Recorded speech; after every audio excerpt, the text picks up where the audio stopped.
as I said to you before, there are 13 layers in this pyramid. There are 13 letters in Anacoaptus, but 13 is a very important number to this secret society.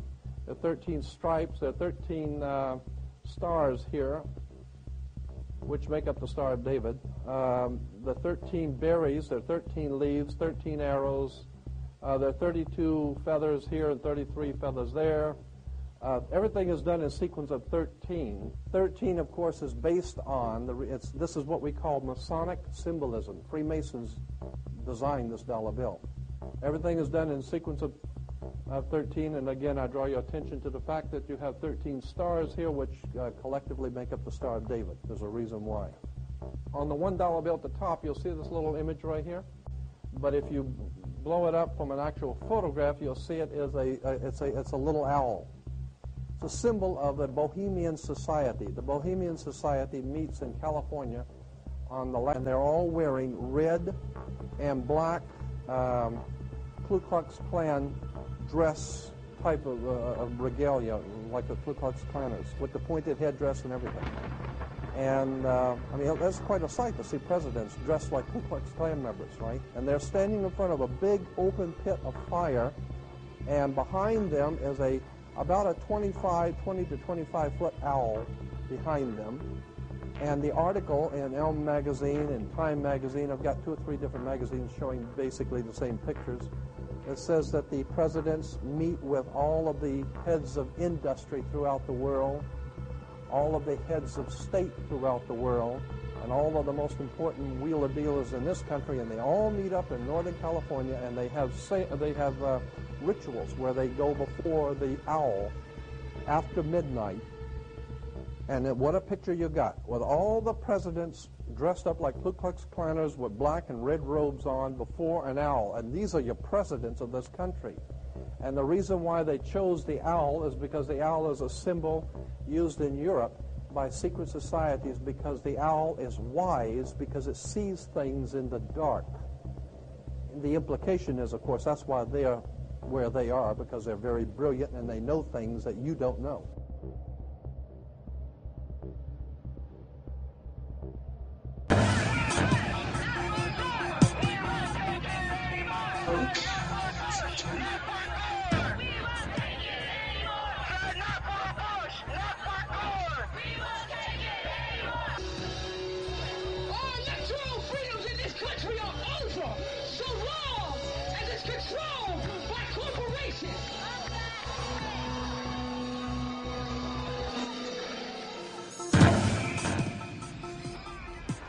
Your living room is the factory. The product being manufactured is you.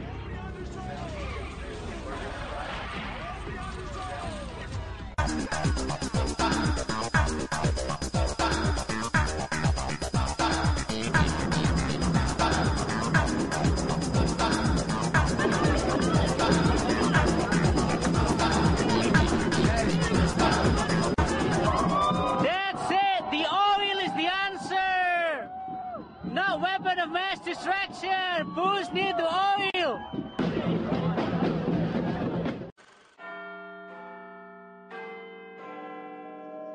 Studying shadows like an indoor cat until dusk, when the sky walks me home.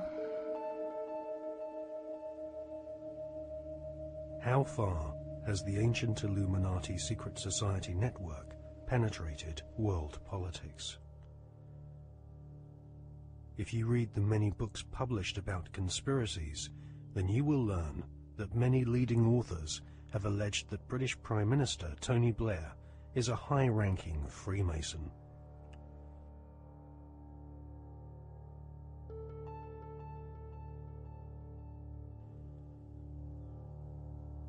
Mr. Blair is a Queen's Counsel barrister, a profession which has its roots in the Temple Bar, built in London by the Knights Templar secret society in the 12th century.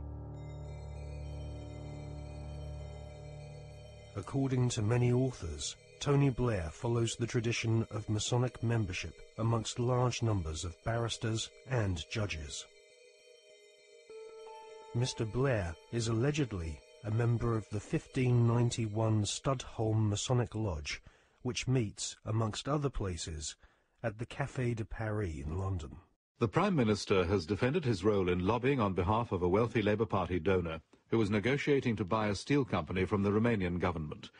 Mr. Blair wrote a letter in support of Lakshmi Mittal, an Indian billionaire who lives in London. Mr. Blair said the letter was a standard one, written on the advice of the Foreign Office. However, opposition MPs are calling for an inquiry into allegations that his intervention helped to clinch the deal for Mr. Mittal's company, which is registered in a Caribbean tax haven. Our political correspondent, Norman Smith, reports. Lakshmi Mittal donated more than £100,000 to Labour after the last election. Shortly after that, Mr. Blair wrote a letter to the Romanian Prime Minister in support of a successful bid by Mr. Mittal's company, L&M Holdings, to buy a Romanian steelworks.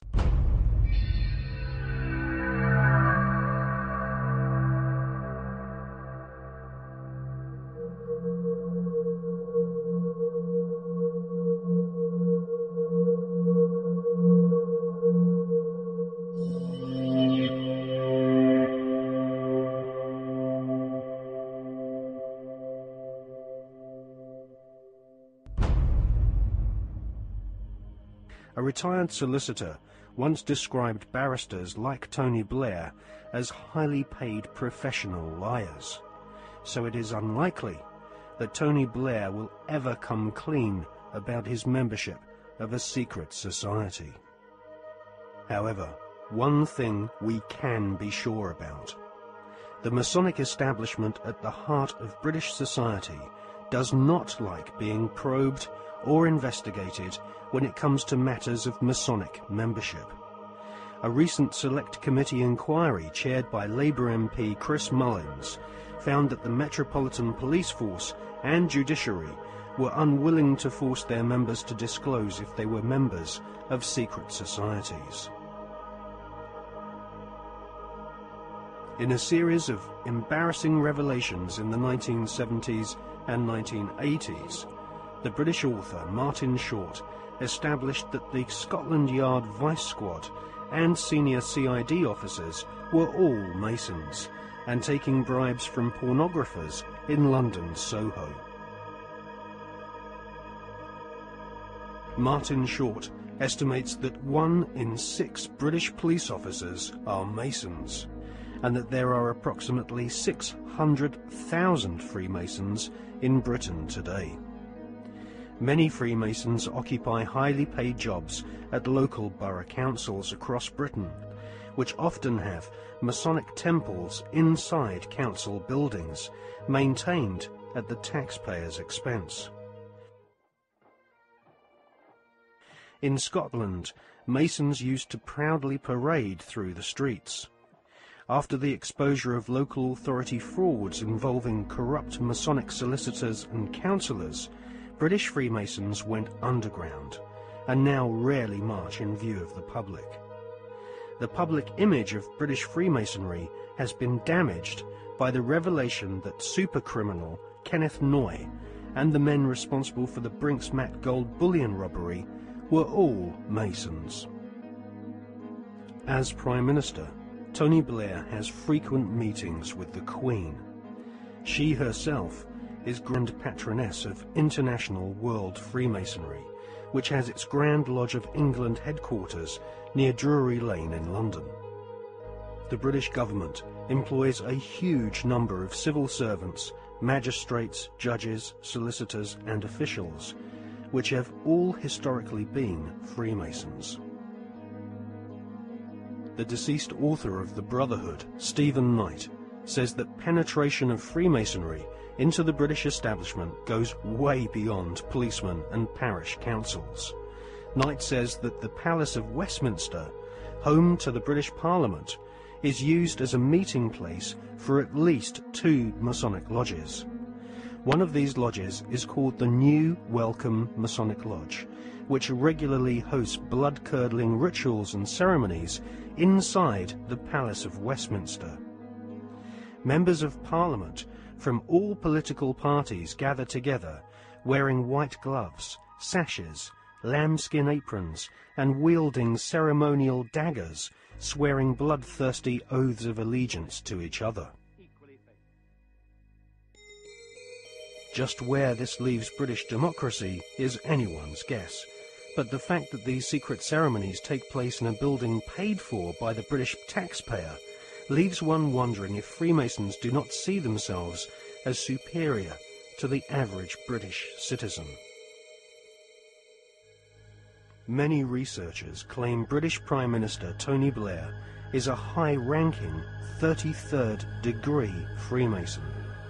This is the highest rank of Mason, and this elite cabal of British Freemasonry has its own headquarters at number 10 Duke Street, which some claim is connected to number 10 Downing Street via a secret underground tunnel. Inside the Duke Street headquarters of the Supreme Council of the 33rd degree, there is a red room, a black room, and a chamber of death which Masons use for macabre rituals based on ancient Jewish mysticism and Enochian magic.